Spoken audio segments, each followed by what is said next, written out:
Welcome back. We're talking politics gone wild in the form of last night's debate. 8 GOP hopefuls took to the stage in Milwaukee, sparring over a whole host of topics from the war in Ukraine to the economy, climate change, and abortion rights. Eugene Scott with Axios joining us live to break it all down. Glad to see you. Let's start first with these big takeaways. Who do you think came out on top, and anyone you thought it's time to go? Well, I think Nikki Haley did a very good job of making the case that she perhaps has the best chance of winning independent voters in addition to Republican voters based on her views on issues related to abortion and foreign policy. And that's going to be very important because to win the White House, you need more than just your party. But Ron DeSantis, the Florida governor who's largely polling at number 2, needed this opportunity to make, some inroads, to take away some of the support that Trump has, and I'm not quite sure that he was able to do that. Okay. What about Vivek Ramaswamy? According to some polls that I saw today, he was the one who really came out on top, had the best night. He put his foot down on some really hot topic issues. But how do you think the Republican voters viewed some of his responses, some of them quite defensive?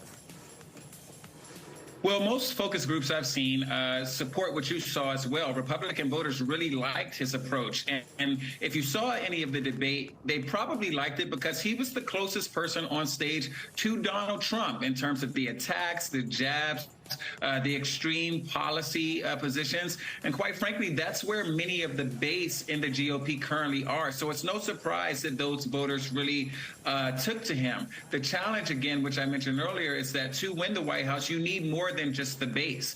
You need people who are not as extreme. And I don't know that Vivek is going to be able to get those voters. Okay. What about Ron DeSantis? I mean, a lot of people going into last night's debate were expecting for him to get the most amount of jabs from some of the other candidates as well, and thought that he was going to come back firing, but he seemed to be a little more mellow at last night's. I mean, mellow is a broad term here, but what did you think about his response?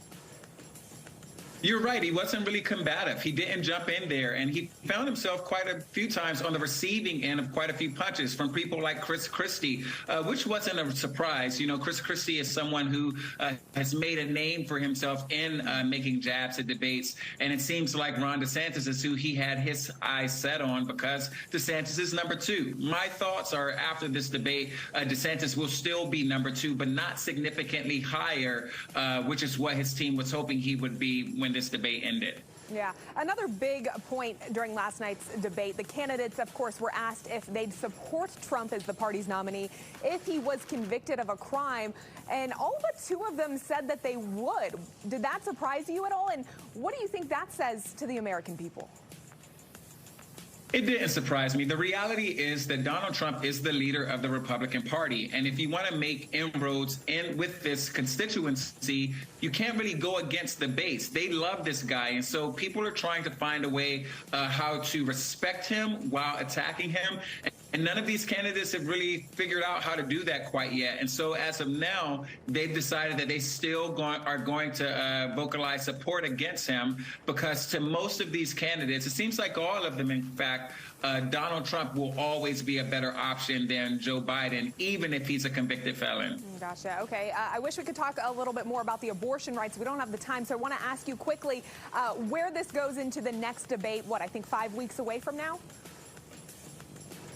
Yeah, I think that's going to be an opportunity for candidates to articulate their stances more on policies like abortion rights, like foreign policy, like LGBT issues, because focus groups we've done here at Axios show that these are the issues that voters want to hear more of and don't think they've heard enough of them from candidates. All right, Eugene Scott with Axios.